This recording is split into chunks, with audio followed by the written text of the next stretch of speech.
especiales en Regeneración MX y miembro de esta familia. Querido Ricardo, gracias por tu paciencia. Te debo otra. Ahí apúntame en la lista.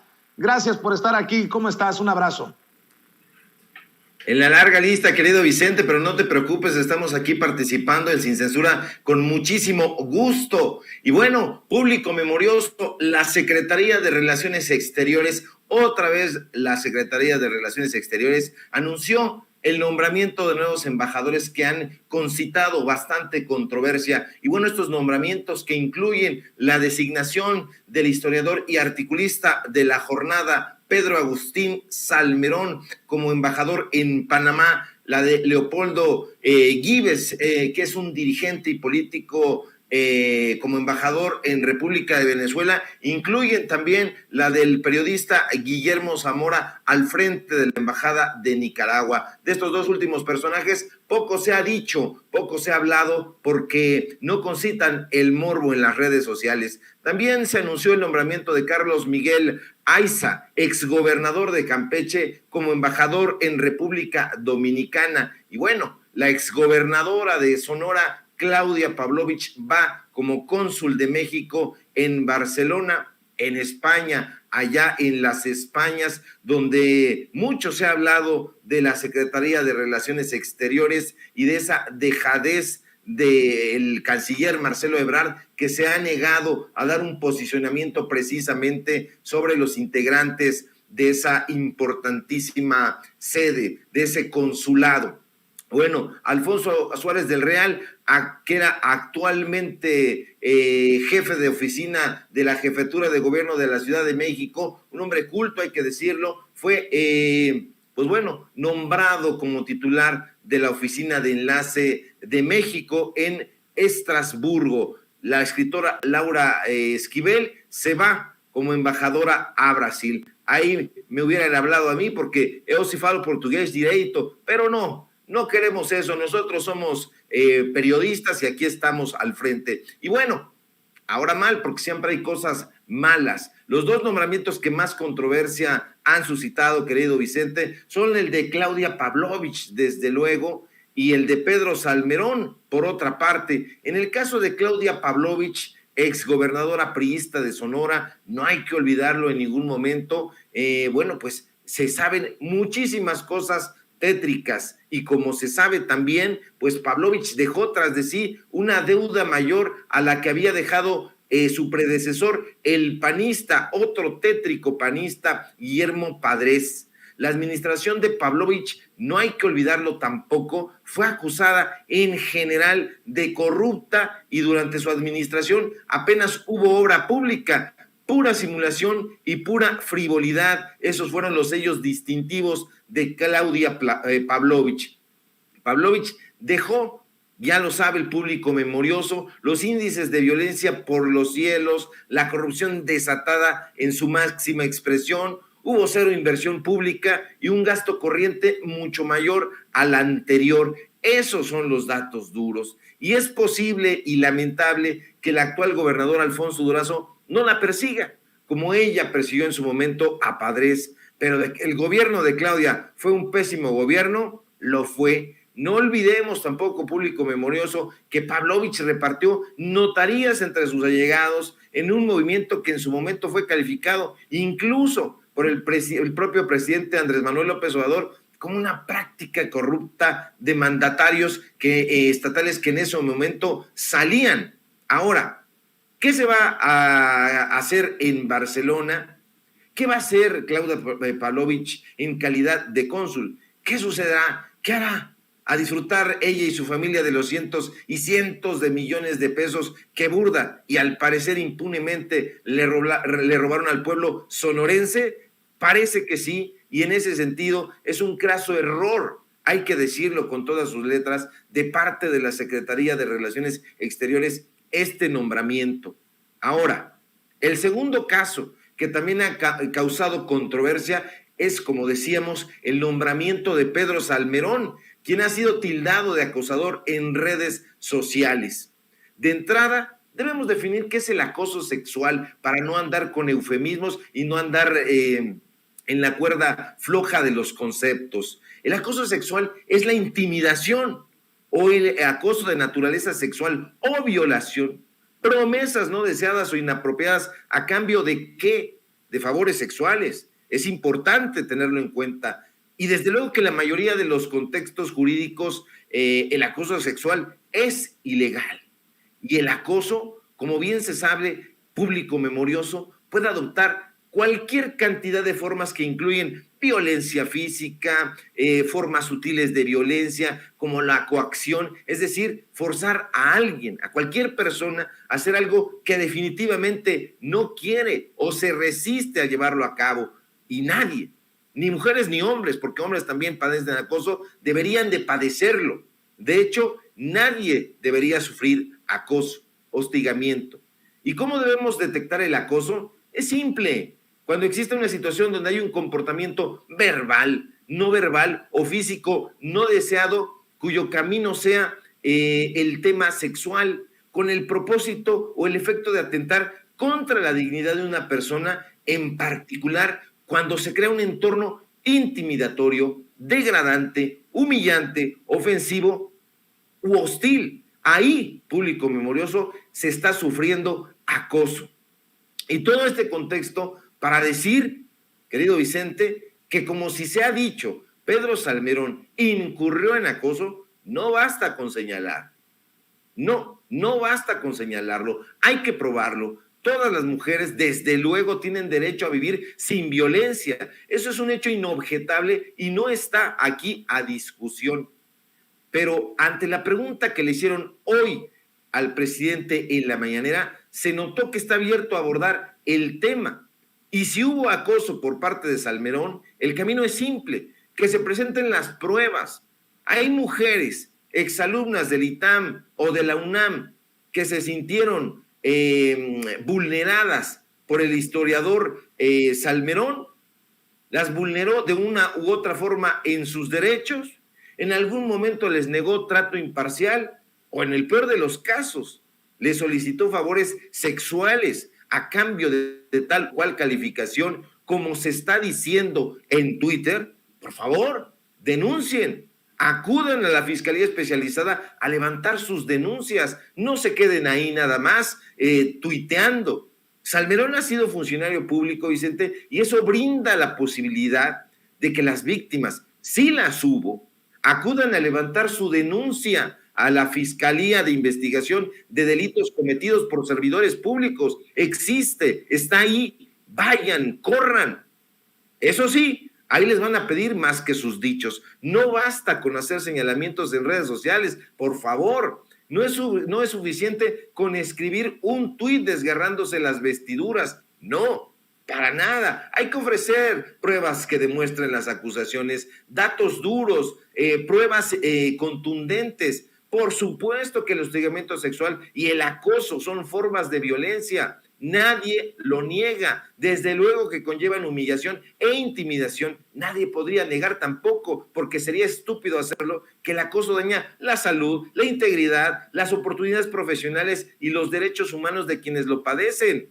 Y justo por eso, por las graves afectaciones que estas conductas tienen en las personas y en la sociedad, particularmente en la mexicana, bueno, en nuestro país las leyes las reconocen como delitos. Son delitos, sí, y como delitos hay que denunciarlos. Pero por favor, querido público, Twitter no es el tribunal donde deben llevarse ni resolverse estos casos. En fin, debemos estar atentos a lo que al final resuelva la Secretaría de Relaciones Exteriores. Otra vez el presidente da respuesta puntual a una pregunta que debió haber respondido el canciller Marcelo Ebrard. Lo cierto es que estamos ante un acto político de abierto pragmatismo y esto tiene sus consecuencias. A lo mejor tiene beneficios en los temas de política dura, pero la gente no está tan abierta todavía ni tan consciente de que el pragmatismo político pueda ser la vía o deba ser la vía. Se votó por una transformación y la transformación tiene que ser de fondo. Hay que cortar la raíz, como dijo el presidente López Obrador, de la corrupción, y eso se tiene que hacer no premiando a estos personajes. Ahí sí hay que levantar la voz y bueno, que responda Marcelo Ebrard ante pues estas críticas que se están haciendo. Ojalá que lo haga, porque ya sabemos que a veces voltea a mirar hacia a otras partes en lugar de dar la cara. Pues él es el canciller, él es el titular de la Secretaría de Relaciones Exteriores, es el responsable de la política exterior. Si bien es cierto que obedece al presidente de la República, él es el encargado de avalar estas designaciones. Entonces, que se pronuncie, que no vaya a ser como en el caso de Brenda Lozano, querido Vicente. Qué bueno que lo mencionas, el caso de Brenda Lozano. Si alguien pone el dedo en la llaga, en el caso de Brenda Lozano, que después provoca la indignación, eres tú, fuiste tú, Ricardo Sevilla, con aquel hilo en redes sociales exhibiendo al personaje. ¿Por qué sería diferente el caso Brenda Lozano como agregada cultural a la Embajada de Madrid en España, que no termina asumiendo el cargo y bueno, creo que todavía está pendiente nombrar a la agregada o al agregado cultural en esa embajada, luego de lo que tú escribiste en redes? ¿Por qué es diferente el caso de Brenda Lozano? Y veo pues incluso una defensa de Claudia Pavlovich en redes sociales. ¿Será porque el presidente Andrés Manuel López Obrador se posicionó? Pero me llama mucho la atención. Creo que hay muchísimo más material para cuestionarle a Claudia Pavlovich que lo que le cuestionaste a Brenda Lozano, y mira en dónde estamos. Veo las reacciones de mucha gente que incluso pues dice lo mismo de siempre, ¿no? Que nos llegaron al precio, que somos unos golpeadores. Y yo digo, pues nada más estamos ejerciendo nuestra libertad, nuestro derecho a la crítica, como en algún momento lo hiciste tú, querido Ricardo, en redes sociales con el caso de Brenda Lozano.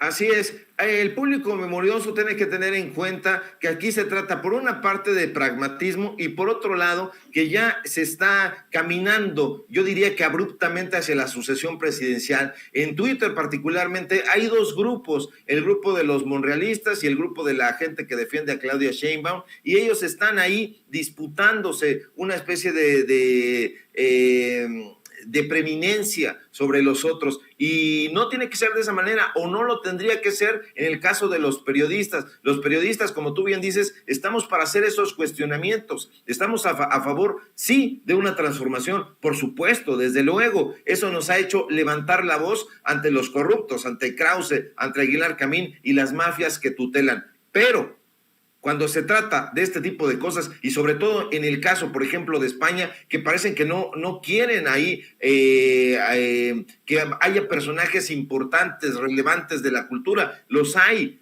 mujeres talentosísimas, escritoras, poetas, pintoras, dramaturgas, que podrían estar ocupando ese puesto. Tampoco se ha visto, como tú bien dices, el nombramiento de la agregada cultural. ¿Qué es lo que está sucediendo? ¿Qué es lo que está pasando? ¿Por qué está empantanado ese caso? Es algo que tiene que responder el canciller, no lo tiene que responder otra persona. No estamos a favor nosotros, o no en mi caso, y creo que tampoco el caso de Sin Censura, a favor de tal o cual personaje político. No, simple y sencillamente estamos cuestionando. Ese es nuestro deber. Tenemos duda, hay gente que tiene duda, nos la presenta y nosotros llevamos esas dudas, las expresamos, las comunicamos y buscamos respuestas. Hoy es martes, hoy está ahí el canciller. ¿Por qué no le hacen la pregunta a Marcelo Ebrard? ¿Por qué se la hacen al presidente de la República? Él es el jefe del Ejecutivo y tiene responsables en áreas determinadas. Hay pragmatismo, que se diga. ¿Por qué tomó esa decisión la Secretaría de Relaciones Exteriores? También que sea nítido, que saque un comunicado, que nos diga, porque de ser Marcelo Ebrard candidato para la presidencia de la República por cualquier partido político que sea, nos da mucho que desear porque no está respondiendo a las preguntas de la gente, del pueblo. ¿Por qué lo tiene que hacer López Obrador? No lo tiene que hacer el presidente, lo tiene que hacer él y no asume esa responsabilidad, y ese mutismo es lo que ha causado suspicacia. No se tiene que tener esa venda en los ojos. Nosotros somos críticos en general. ¿Se quiere la transformación, insisto? Por supuesto que se quiere. ¿Quién no quiere mejorías para este país? Que se le mejore la economía, que se mejore en lo social, en lo cultural, en lo artístico, en todos los rubros, en todos los campos, por supuesto, pero hay que ayudar. ¿Y cuál es el papel del periodismo? Tiene esa función social: preguntar, esclarecer las cosas. No se está haciendo, pues hay que seguir preguntando y lo vamos a continuar haciendo de manera contundente, querido Vicente. Sí, nada más para cerrar el caso de Claudia Pavlovich. El presidente Andrés Manuel López Obrador ha sido muy claro que sigue buscando justicia en el caso del incendio de la guardería ABC en Hermosillo, Sonora, en donde murieron 49 niños. Mucho hemos dicho de cómo callaron Felipe Calderón y Margarita Zavala porque había intereses familiares entre los propietarios. Mucho hemos señalado a Eduardo Burs, en ese entonces gobernador de Sonora, pero también hay que señalar a Claudia Pavlovich, porque en ese momento, cuando ella era legisladora, también salió a defender a los propietarios de la guardería ABC. Yo pregunto, esta mujer que estuvo del lado equivocado de la historia al defender a los propietarios y no ponerse del lado de las víctimas, ¿merece un reconocimiento, una distinción? Rescato, por ejemplo, del 2015, Claudia Pavlovich abogó por los dueños de la guardería ABC.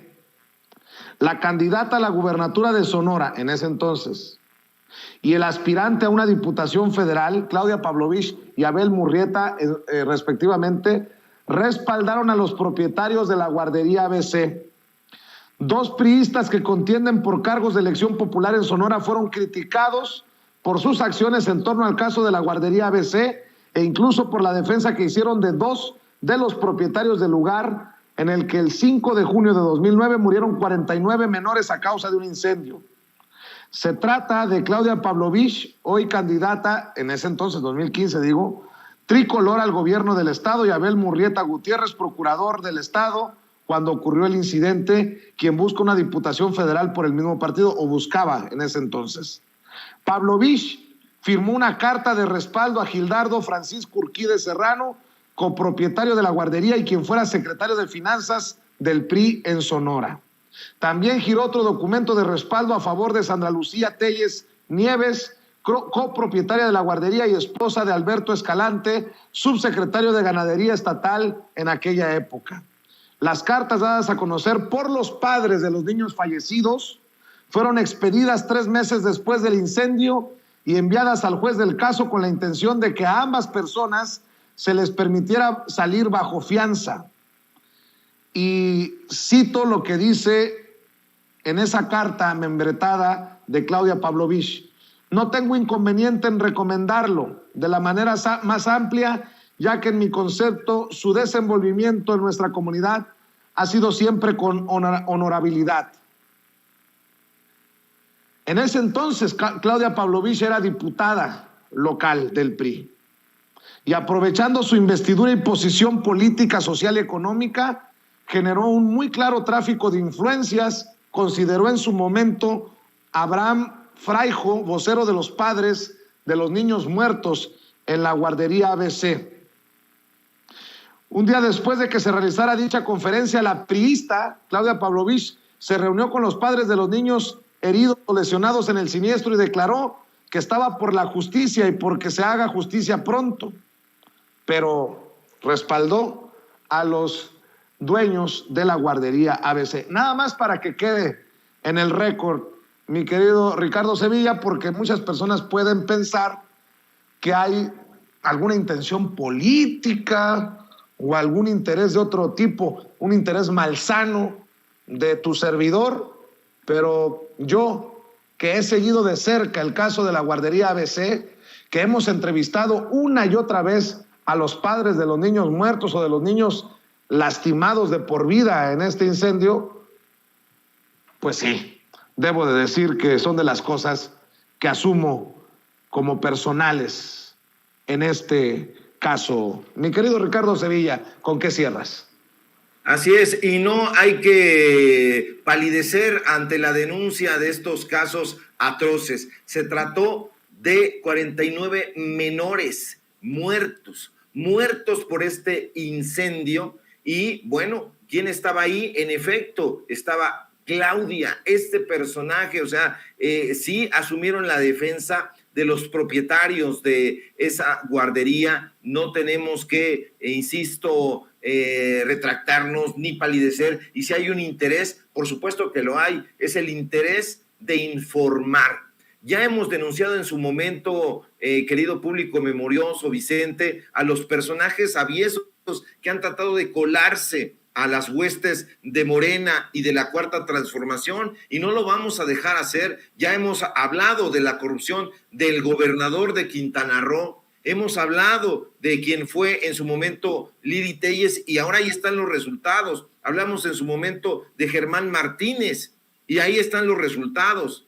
Entonces, ¿qué resultados va a dar Claudia Pavlovich allá en Barcelona, este lugar estratégico donde la cultura mexicana es bien valorada? ¿Qué es lo que va a suceder allá? No es una condecoración, no se trata de condecorar. Sí, las intenciones de la Secretaría de Relaciones Exteriores fueron mantener lo más lejos posible a Claudia. A lo mejor podría entenderse, pero de todas maneras no debería de ser de esa manera. ¿Por qué?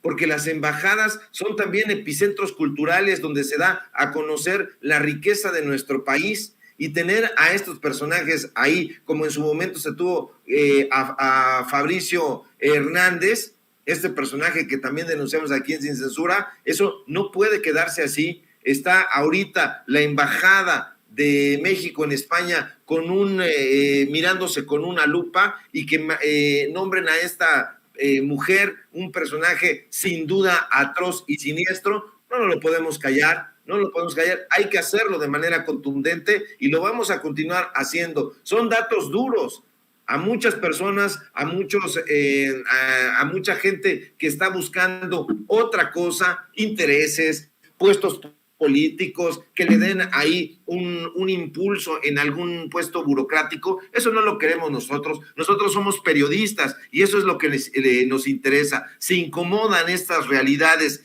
que son inobjetables e inocultables, eso ya es otro boleto. Pero nosotros, nuestra labor es continuar haciendo periodismo, y periodismo de datos duros, y los datos duros son esos. Claudia Pavlovich es un desastre. Así es, mi querido Ricardo Sevilla, cerremos invitando a la gente para que te apoye en tus trincheras y en tus redes, por favor. Claro que sí, público memorioso, Vicente. Síganme, por favor, en Twitter, @SevillaCrítico, en Facebook, Ricardo Sevilla, así nada más. En Los Datos Duros, programa a través del canal de YouTube de Regeneración, de lunes a viernes, de 4 a 5:30. Hoy tenemos programa.